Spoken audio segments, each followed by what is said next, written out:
so that it's easier to repeat. What is the heart of Islam for you? What is the heart of Islamic teachings for you? What is the heart? Yeah. The family. Yeah.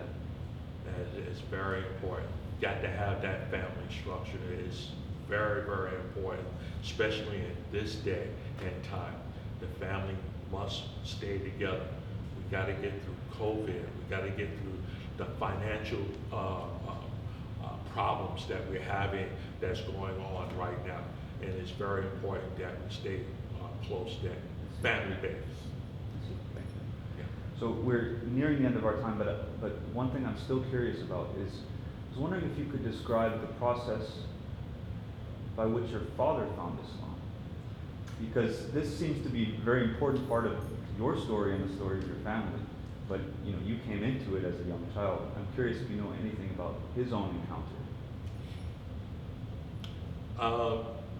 My grandfather, he was a slave. He was in Charlottesville, Virginia. He moved to New York City. He had his wife, Adelaide.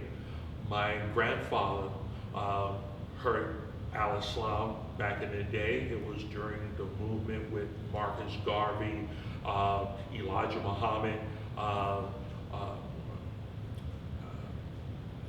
Drew Ali, I believe it is. Okay, and back in those days. So my grandfather decided to be with amongst the Honorable Elijah Muhammad. And then you had their family who became Muslim as well too. I have an uncle, Uncle James. He also became a Muslim minister as well too. He taught in Muhammad's Mosque of 7D, and that was up in, I think it was in the Bronx, I believe it was. And then you had other brothers and sisters who were sympathizers. They didn't actually join the Nation of Islam, but they were on the sidelines and they supported what those two brothers did during that particular time. My grandfather became Muslim, and then my father became Muslim. And when my father became Muslim, he was 15 years of age at that particular time. And then by him coming to the mosque, and then eventually he came to the mosque and he was hearing the teachings, and then he wound up graduating from high school. He wanted to become a machinist, but during that time they didn't allow African Americans to become machinists, so he took his scholarship and went to school at Juilliard in New York City. He studied opera. How did that help him in ministry? It helped him very much, because if you hear the voice that I'm saying right now, he had that voice. He didn't need a microphone. He was able to project. And you see how big this masjid is. Without a microphone, the rostrum was on this end of the masjid, and see the whole length. You were able to hear my father throughout the whole masjid, and the room packed as well too. So that's how we became Muslim as well, and my father became Muslim. He also went through the ministers program. I think I explained that earlier. He came through the ministers class with Farrakhan, and also Brother Malcolm X as well too. And everything after that was history. I see. So you're from you are a third generation. That's Muslim. correct. Wow, that's incredible. Yeah. Sorry, can you say that? I am a third generation.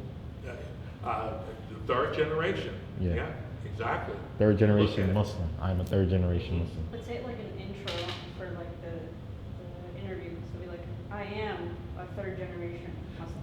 Yeah. It sounds cheesy. Yeah, but- Sounds cheesy, but in the video it'll look awesome. All right, no problem. Yeah. I am a third generation Muslim, okay?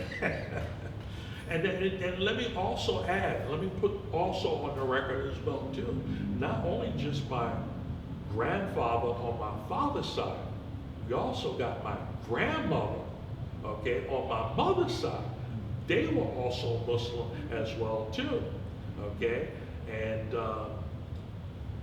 yes, and that's another generation with the girls now. Okay. So did that branch of your family also find Islam in New York City?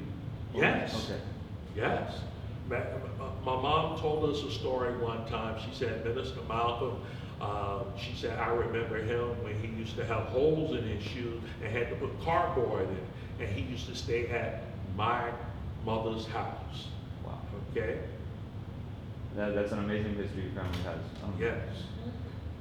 Okay, so I think that wraps up most of the questions that I've prepared and most of the things I want to hear answered. But if there's anything else you'd like to add, if not, we can move on, I guess. But I'd like to thank you, first of all, for volunteering your time and all of this knowledge that you have. I told you my name was Elisha Najee, and there's a meaning behind that.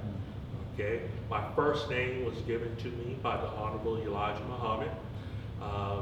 Back in the day when the firstborn is born, you write a letter to the Honorable Elijah Muhammad. I'd like to, what can you name my son?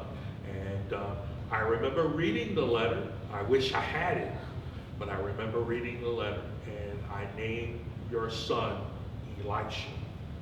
And then when Waruddin Muhammad came into the picture, now got Najee. So Najee is beneficial and useful, so I got the best of both worlds. That's great. Just by the name itself. Well, thank you for your story and thank you for your time. Thank you.